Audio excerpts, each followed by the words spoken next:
Hi friends, ಇದು battery management circuit.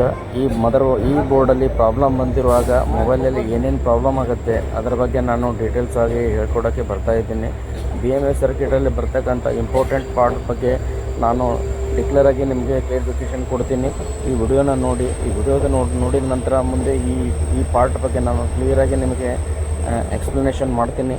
ಜೊತೆಗೆ ಈ ಪಾರ್ಟ್ ಏನು ಕೆಲಸ ಮಾಡುತ್ತೆ, ಈ ಪಾರ್ಟ್ ಪ್ರಾಬ್ಲಮ್ ಆದರೆ ಏನೆಲ್ಲ ಪ್ರಾಬ್ಲಮ್ ಆಗುತ್ತೆ ಅದ್ರ ಬಗ್ಗೆನೇ ಈ ವಿಡಿಯೋದಲ್ಲಿ ವಿಸ್ತಾರವಾಗಿ ಹೇಳಕ್ಕೆ ಹೋಗ್ತಾಯಿದ್ದೀನಿ. ಫ್ರೆಂಡ್ಸ್, ಈ ವಿಡಿಯೋನ ಕ್ಲಿಯರಾಗಿ ನೋಡಿ, ಪೂರ್ತಿಯಾಗಿ ನೋಡಿ, ಎಲ್ಲಿ ಸ್ಕಿಪ್ ಮಾಡಬೇಡಿ. ಇದನ್ನೆಲ್ಲ ಈ ವಿಡಿಯೋ ನಿಮಗೆ ಲೈಕ್ ಆದರೆ ಶೇರ್ ಮಾಡಿ, ಲೈಕ್ ಮಾಡಿ, ಸಬ್ಸ್ಕ್ರೈಬ್ ಮಾಡಿ. Thank you. ಹಾಯ್, ನಮಸ್ಕಾರ ಫ್ರೆಂಡ್ಸ್. ನನ್ನ ಹೆಸರು ಸುಜಿತ್ ಅಂತ. ನಾನು Vijayapura mobile centre, Muddebihal, KSRTC bus stand, ಮುದ್ದೇಬಿಹಾಳಲ್ಲಿ ನಮ್ಮ ಶಾಪ್ ನಂಬರು 14. ನಮ್ಮ ಶಾಪ್ ಇರೋದು ಮುದ್ದೇಬಿಹಾಳ ತಾಲೂಕಿನ KSRTC ಬಸ್ ಸ್ಟ್ಯಾಂಡ್ನಲ್ಲಿ ವಿಜಯಪುರ ಬಸ್ ನಿಂತಿರುವಂಥ ಪ್ಲಾಟ್ಫಾರ್ಮ್ ಹತ್ರ. ಫ್ರೆಂಡ್ಸ್, ಇವತ್ತು ನಾನು ಹೇಳೋಕ್ಕೆ ಹೋಗ್ತಿರೋದು ವಿಷಯ ಏನಪ್ಪ ಅಂತಂದರೆ, ನಾರ್ಮಲಾಗಿ ರೆಡ್ಮಿ ಆ್ಯಂಡ್ ಓಪೋ ಮೊಬೈಲಲ್ಲಿ ಮತ್ತು ರಿಯಲ್ಮಿ ಮೊಬೈಲಲ್ಲಿ ಒಂದು ಪ್ರಾಬ್ಲಮ್ ಬರ್ತಾಯಿದೆ. ಏನಂದರೆ, ಮೊಬೈಲ್ ಸ್ಟಾರ್ಟ್ ಆಗ್ತಾ ರಿಸ್ಟಾರ್ಟ್ ಆಗ್ತಾ ಇರುತ್ತೆ. ರಿಸ್ಟಾರ್ಟ್ ಆಗುತ್ತೆ, ಮೊಬೈಲ್ ರಿಸ್ಟಾರ್ಟ್ ಆಗುತ್ತೆ ಅಂತ ತಿಳ್ಕೊಂಡ್ಬಿಟ್ಟು ಎಲ್ಲ ಟೆಕ್ನಿಷಿಯನ್ಗಳು, ಎಲ್ಲ ಅಂದರೆ ಮ್ಯಾಕ್ಸಿಮಮ್ ಟೆಕ್ನಿಷಿಯನ್ ಏನು ಮಾಡ್ತಾರೆ, ಬ್ಯಾಟ್ರಿಲಿ ಇರ್ತಕ್ಕಂಥ ಒಂದು PTC ರೆಸಿಸ್ಟೆನ್ಸನ್ನು ಡೈರೆಕ್ಟಾಗಿ ಮಾಡ್ತಾರೆ. ಈ ಪ್ರಾಬ್ಲಮ್ ಬರೋಕ್ಕೆ ಮುಖ್ಯವಾದ ಕಾರಣ ಏನಪ್ಪ ಅಂದರೆ, ವ್ಯಾಲ್ಯೂಮ್ ಬ್ಯಾಟ್ರಿಲಿ ಪ್ರಾಬ್ಲಮ್ ಇದ್ದರೆ ಈ ಪ್ರಾಬ್ಲಮ್ ಬರುತ್ತೆ, ಬ್ಯಾಟ್ರಿಲಿ ಪ್ರಾಬ್ಲಮ್ ಇದ್ದರೆ ಈ ಪ್ರಾಬ್ಲಮ್ ಬರುತ್ತೆ, CPU ಪ್ರಾಬ್ಲಮ್ ಇದ್ದರೆ ಈ ಪ್ರಾಬ್ಲಮ್ ಬರುತ್ತೆ. ಕರೆಕ್ಟಾಗಿ ಫೈಂಡ್ ಔಟ್ ಮಾಡಿಬಿಟ್ಟು ಈ ಪ್ರಾಬ್ಲಮ್ನ ಸಾಲ್ವ್ ಮಾಡಬೇಕು. PTC ರೆಸಿಸ್ಟೆನ್ಸ್ ಹಾಕಿರೋ ಉದ್ದೇಶ ಏನಪ್ಪ ಅಂತಂದರೆ, ಬ್ಯಾಟ್ರಿಯಲ್ಲಿ ಟೆಂಪ್ರೇಚರನ್ನು ಸೆನ್ಸ್ ಮಾಡುತ್ತೆ.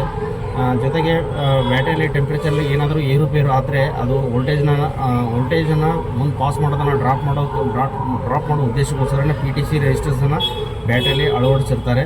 ಜೊತೆಗೆ ಬ್ಯಾಟ್ರಿ ಟೆಂಪ್ರೇಚರ್ನ ಸೆನ್ಸ್ ಮಾಡೋಕ್ಕೂ ಈ ಕೆಲಸ ಮಾಡುತ್ತೆ.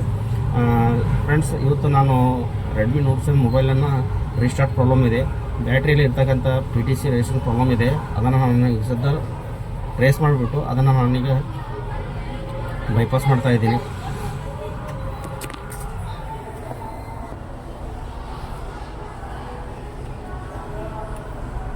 ಆಲ್ರೆಡಿ ನಾನು ಬ್ಯಾಟ್ರಿ ಮೇಲೆ ಇರ್ತಕ್ಕಂಥ ಒಂದು ಪೇಪರ್ ಕೋಟಿಂಗ್ನ ಆಲ್ರೆಡಿ ನಾನು ರಿಮೂವ್ ಮಾಡಿದ್ದೆ.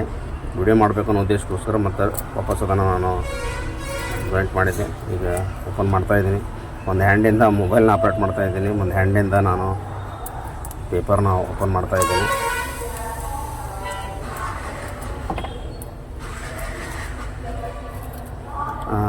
ಕೆಲವರು ಟೆಕ್ನಿಷಿಯನ್ ಬ್ಯಾಟ್ರಿನ ಹೊರಗಡೆ ತೆಗೆದುಬಿಟ್ಟು ಮಾಡ್ತಾರೆ. ನಾನು ತುಂಬ ದಿನದಿಂದ ಈ ಕೆಲಸ ಮಾಡ್ತಾಯಿದ್ದೀನಿ. ನಾನು ಯಾವತ್ತೂ ಬ್ಯಾಟ್ರಿನ ಓಪನ್ ಮಾಡಲ್ಲ, ಬ್ಯಾಟ್ರಿ ಒಳಗಡೆ ಇಟ್ಬಿಟ್ಟು ಇದು ಮಾಡ್ತೀನಿ. ತೋರಿಸ್ತೀನಿ ನೋಡಿ, PTC ರೆಸಿಸ್ಟೆನ್ಸು,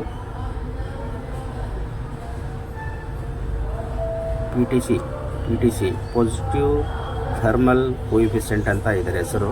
ಇಲ್ಲಿದೆ ನೋಡಿ. ಇದನ್ನು ಬೈಪಾಸ್ ಮಾಡಿಬಿಟ್ರೆ ರಿಸ್ಟಾರ್ಟ್ ಆಗೋ ಪ್ರಾಬ್ಲಮ್ ಸಾಲ್ವ್ ಆಗುತ್ತೆ. ಜೊತೆಯಲ್ಲಿ ಮೊಬೈಲ್ ಫುಲ್ 100% ಚಾರ್ಜ್ ಅಂತ ತೋರಿಸುತ್ತೆ. ಒಂದು ಟೈಮ್ 40 ತೋರಿಸುತ್ತೆ, 60 ತೋರಿಸುತ್ತೆ. ಅಂದರೆ ಬ್ಯಾಟ್ರಿ ಪರ್ಸೆಂಟೇಜ್ ಎಕ್ಸಾಕ್ಟಾಗಿ ಇದು ಏನು ಮಾಡಲ್ಲ, ಸೆನ್ಸ್ ಮಾಡಲ್ಲ. ಅದಕ್ಕಾಗಿ ಇದನ್ನು ಡೈರೆಕ್ಟ್ ಮಾಡಿಬಿಟ್ರೆ ಈ ಪ್ರಾಬ್ಲಮ್ ಸಾಲ್ವ್ ಆಗುತ್ತೆ.